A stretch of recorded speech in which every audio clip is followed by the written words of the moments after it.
জেলেরা যখন বোট নিয়ে সমুদ্রে নেমেছিল, হঠাৎ এক জায়গায় তারা এই বিমানটিকে আধো ভাসমান অবস্থায় দেখতে পায়। প্রথমে তারা ধারণা করেছিল ওটা হয়তো আগের কোনো পরিত্যক্ত বিমান, কিন্তু কাছে যেতেই তারা বুঝতে পারে ওটা কোনো পরিত্যক্ত বিমান নয়। বিমানটি ছিল এয়ার নিউগিনি ফ্লাইট 73। মূলত আবহাওয়া খারাপ থাকায় বিমানটি উপায় না পেয়ে সমুদ্রের পানিতে ক্র্যাশ ল্যান্ডিং করে। এই পরিস্থিতিতে সৌভাগ্যবশত স্থানীয় জেলেরা বিমানটিকে দেখতে পায় এবং ভেতরে থাকা যাত্রীদের উদ্ধার করে। ঘটনাটি 2018 সালের। রানওয়ের বদলে পাশের হ্রদে গিয়ে নেমেছিল বিমানটি। সাঁতরে ও নৌকায় করে পাড়ে পৌঁছে কোনো মতে প্রাণে বেঁচেছিলেন যাত্রীরা। প্রশান্ত মহাসাগরের প্রত্যন্ত ওয়েনো দ্বীপের বিমানবন্দরে নামতে গিয়ে বিপত্তির মুখে পড়ে এয়ার নিউগিনি বোয়িং 737-800 বিমানটি। গুরুতর আহত হয়েছিলেন যাত্রীদের 6 জন, নিহত ছিলেন 1 জন।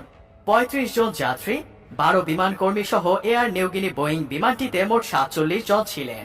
বিমান সংস্থাটি জানায়, প্রশান্ত মহাসাগরীয় দ্বীপ রাষ্ট্র মাইক্রোনেশিয়ায় পোনপেই দ্বীপ থেকে পাপুয়া নিউগিনির রাজধানী পোর্ট মোরসবিতে যাচ্ছিল বিমানটি। পথে ওয়েনো দ্বীপের বিমানবন্দরে নামতে গিয়েই ঘটে বিপত্তি।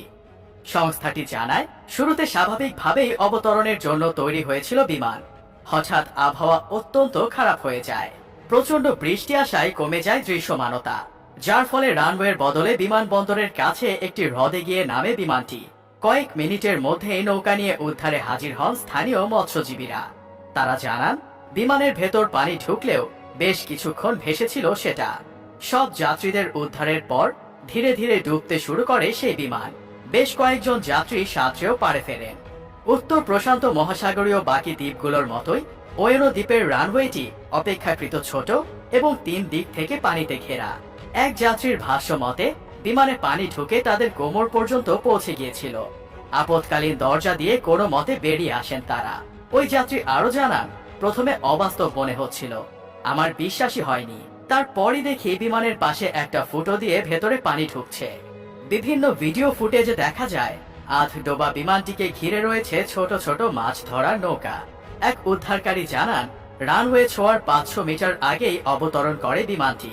তার ভাষ্য মতে, দরজা খোলা মাত্র সব যাত্রী বাইরে আসার জন্য ছটফট শুরু করে।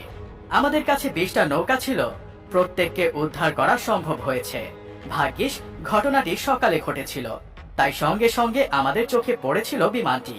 এয়ার নিউগিনি ফ্লাইট 73 বিমানের ক্যাপ্টেন এবং পাইলট ইন কমান্ড ছিলেন পাপুয়া নিউগিনিরই নাগরিক।